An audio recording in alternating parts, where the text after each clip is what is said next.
हिंदुस्तान एक ऐसा देश है जहाँ औरत को देवी का दर्जा दिया जाता है, लेकिन इसी देश में हर दिन दर्जनों नए रेप केसेस सामने आते हैं। सुनकर दिल दहल जाता है, मिजाज गर्म हो जाता है। आखिर ऐसा क्यों हो रहा है? इसका जिम्मेदार कौन है? हम या सिस्टम या सरकार? इसके ऊपर कार्रवाई क्यों नहीं होती? आखिर क्या वजह है? और सिर्फ सवाल यह नहीं है कि ये करता कौन है, सवाल यह भी है हम खामोश क्यों हैं? हम क्यों नहीं बोलते? कानून है, सिस्टम है, न्याय का प्रावधान भी है, लेकिन जब न्याय देर से मिलती है तो जग भागते नहीं। आज हमें समझना होगा और समझाना होगा कि ये चीजें गलत है और इसके खिलाफ आवाज उठानी होगी। हम चुप क्यों हैं? क्या हम अपनी बारी का इंतजार कर रहे हैं कि हमारे साथ ये घटनाएं होंगी तब हम बोलेंगे? लेकिन नहीं, तब बहुत देर हो चुकी होगी और आप अफसोस करने के अलावा कुछ नहीं कर सकते। देखें, अभी दो चार बातें हैं जो हमें समझनी होगी। जरूरी यह है कि पहले हम अपने घर के बच्चों को समझाएं कि आप घर से निकलते हैं तो दो सड़क पे जो औरतें दिखती हैं वो भी औरत है, और आपके घर में जो माँ है, बहन है, बेटी है, वो भी औरत है। दूसरी चीज, हमें अपने बच्चियों को समझाना होगा, आप घर से दूर रहते हैं तो आप किसी पे भी भरोसा न करें। जरूरत है बस है उतना ही तक, इससे ज्यादा बिल्कुल भी नहीं। क्योंकि ये दुनिया जालिम है और इसे हम ही जालिम बना रखे हैं, इसमें किसी और का हाथ नहीं है।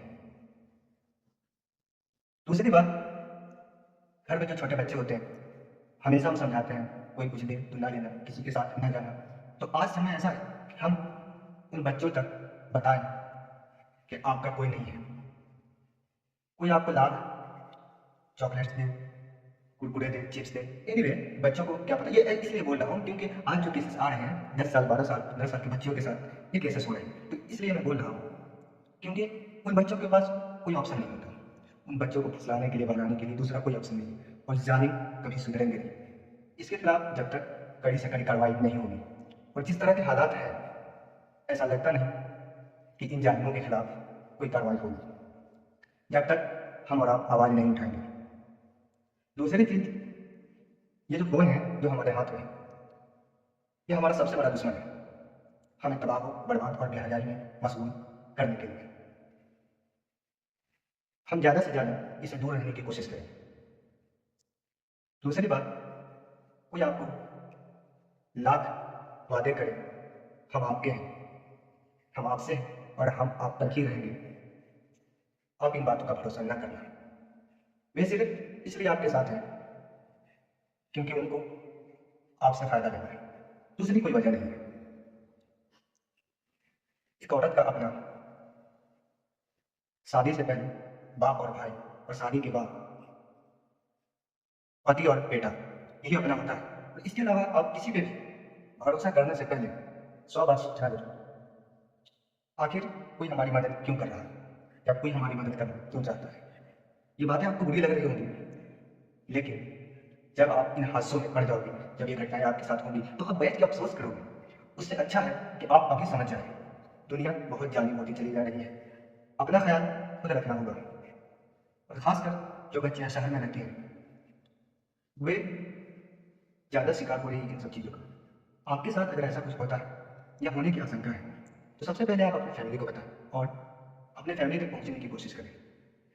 बातें तो बहुत कुछ करने वाली है, कर सकते हैं, लेकिन क्या ये सब चीज़ें जो हो रही हैं रुक जाएंगी? नहीं। इसके लिए हम सबको साथ आना होगा और हम सबको आवाज़ उठानी होगी, और खासकर हम उम्र के बच्चों को समझना होगा औरत किसे कहते हैं, और औरत कोई चीज़ नहीं है जिसका आप मजा लोगे। ये जो ख्वाहिश दिल में पाल के रखते हैं लोग, यही आगे चलकर बहुत खतरनाक साबित होता है।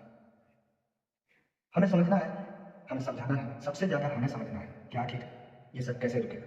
अगर हम सब अपनी सोच बदल लेना कि ये सारी चीज़ें रुक सकती हैं, तो कोशिश करें इन सब सारी चीज़ों को रोकने की। नहीं तो कल तक हमारे घर तक ये चीज़ें पहुंच जाएंगी।